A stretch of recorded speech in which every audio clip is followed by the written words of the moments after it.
Pemirsa, meski sudah didistribusikan namun vaksin COVID-19 Sinovac belum boleh disuntikan. Hal ini karena penggunaan vaksin harus mengantongi izin penggunaan darurat atau istilahnya Emergency Use Authorization yang dikeluarkan oleh Badan Pengawas Obat dan Makanan. Ya, betul Andro.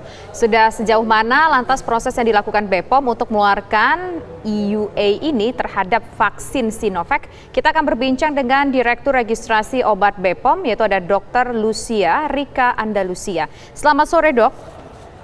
Selamat sore. Dok, kita ingin tahu tanggal 14 Januari, artinya sekitar 1 pekan lagi vaksin ini rencananya akan disuntikan. Tapi sampai sekarang juga belum ada izin yang bisa memberikan lampu hijau vaksin ini bisa disuntikan. Sebetulnya sudah sampai mana, Dok, untuk mengurus izinnya ini sendiri, Dok, dari BPOM, Dok? Ya, terima kasih. Selamat sore. Kita berikan penjelasan ya. Memang sesuai dengan arahan Bapak Presiden ya, bahwa vaksin ini nantinya harus mendapatkan EUA dulu dari Badan POM sebelum dia digunakan ya. Apa makna dibalik pemberian izin penggunaan atau EUA itu adalah evaluasi terkait dengan khasiat, keamanan dan mutu vaksin tersebut. Tadi pertanyaannya adalah sampai di mana prosesnya. Nah, Badan POM sudah melakukan evaluasi terkait dengan vaksin ini ya, terkait dengan keamanan, khasiat dan mutunya. Untuk data-data awal, data fase 1, uji klinik fase 1, uji klinik fase 2, dan juga uji klinik fase 3 dalam pemantauan 1 bulan, Badan POM telah melakukan evaluasi.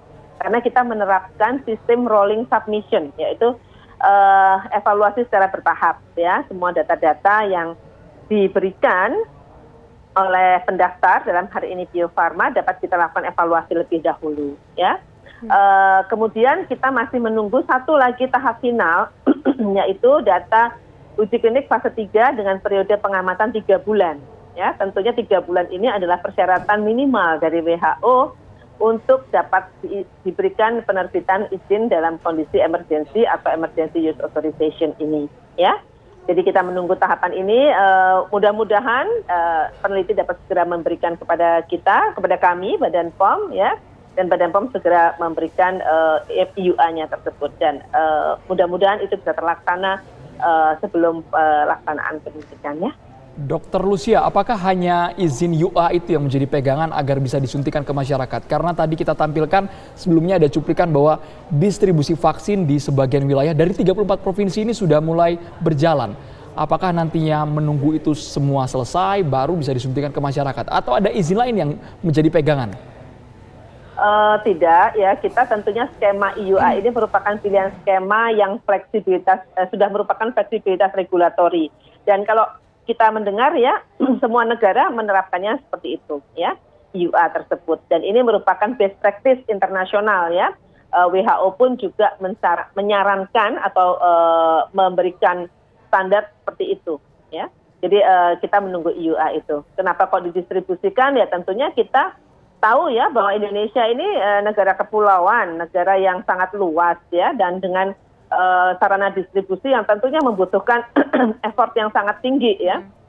Karena kita tahu vaksin ini adalah produk yang tidak stabil ya, karena dia harus disimpan di suhu 2 sampai 8 derajat Celcius sehingga membutuhkan special handling ya dalam hal pendistribusiannya. Nah, ini karena kita sudah sangat mendesak ya dalam kondisi emergensi ini, vaksinasi harus segera dilakukan ya.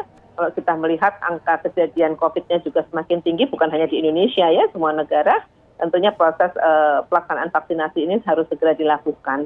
Oleh karena itu pemerintah sudah mengambil satu langkah-langkah maju ya dengan melakukan distribusi. Tapi tentunya sesuai dengan Perpres 99 ya, bahwa vaksin yang digunakan dalam program vaksinasi harus sudah mendapatkan izin EUA atau izin edar dari Badan POM.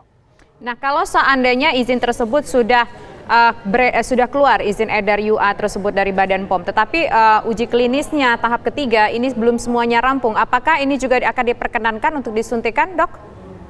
Oh, EUA kan berdasarkan hasil uji klinik. Jadi kita mengeluarkan EUA itu berdasarkan hasil uji klinik. Tetapi memang untuk EUA, semua negara, apapun vaksin yang sekarang digunakan, itu memang belum selesai semua tahapan uji kliniknya. Jadi yang dikenal dengan IUA itu kita menggunakan data interim analysis atau data sementara 3 bulan. Selama itu sudah bisa dipastikan bahwa vaksin tersebut aman. Ya, yang penting aman dulu. Ya. 3 bulan data ke belakang berarti ya dok ya? 3 bulan setelah penyuntikan. Data evaluasi 3 bulan setelah penyuntikan. Nah, nanti kita akan teruskan pengamatannya sampai 6 bulan, sampai 1 tahun. Ya. Bagaimana penggunaannya dalam di masyarakat atau penggunaan jangka panjangnya.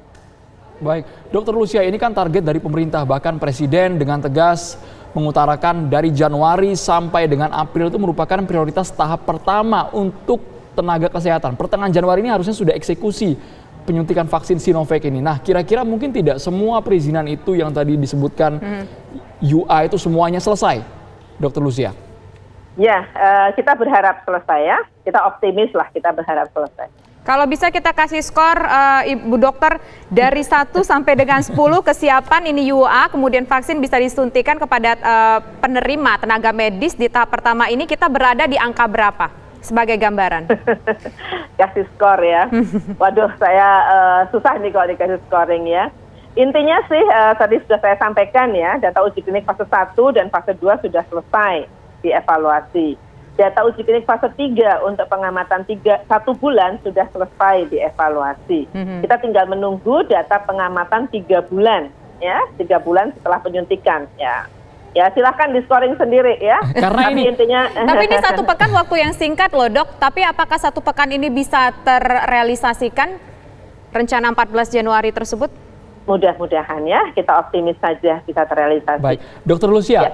Tapi begini, satu hal saja, Dr. Lucia tadi mengatakan bahwa kondisi vaksin ini tidak stabil. Sekarang sudah terlanjur didistribusikan. Apakah memang ada penanganan atau penyimpanan khusus agar semua daerah itu posisinya sama? Dosis dan kandungannya juga tidak ada yang berubah sama sekali. Kan ini bahaya juga kalau tiba-tiba didistribusikan di tengah jalan, vaksinnya juga sudah membaur, sudah berubah zat ini. Seperti apa? Terkait dengan kualitas Dokter, vaksin begitu betul, ya? Ya, makanya tadi saya sampaikan bahwa mendistribusikan vaksin itu membutuhkan effort yang cukup berat ya, karena harus memenuhi kaidah cara distribusi obat yang baik ya. Nah, ini juga menjadi satu tugas Badan POM dalam pengawasan cara distribusi obat yang baik. Jadi kita harus memastikan bahwa mulai dari keluar dari distributor atau distribusi atau dari pabriknya, dari Bio Farma sampai ke tempat-tempat nanti dilakukan tempat penyuntikan itu harus dijaga. Nah ini makanya perlu pengaturan ya, perlu pengaturan, nggak bisa serentak atau buru-buru, jadi makanya dilakukan bertahap. Dan ada ketentuan yaitu memenuhi kaidah cara distribusi yang baik ya, di mana suhunya dijaga ya, jangan sampai ada kerusakan. Itu UPT kami, balai-balai POM yang ada di seluruh Indonesia ikut mengawasi pendistribusian tersebut sampai ke tempat-tempat penyimpanan nanti. Baik, terima kasih Dr. Lucia Rika Andalusia selaku Direktur Registrasi Obat BPOM atas waktunya bersama kami di program Kabar Petang. Selamat sore, Dok. Terima kasih, selamat sore.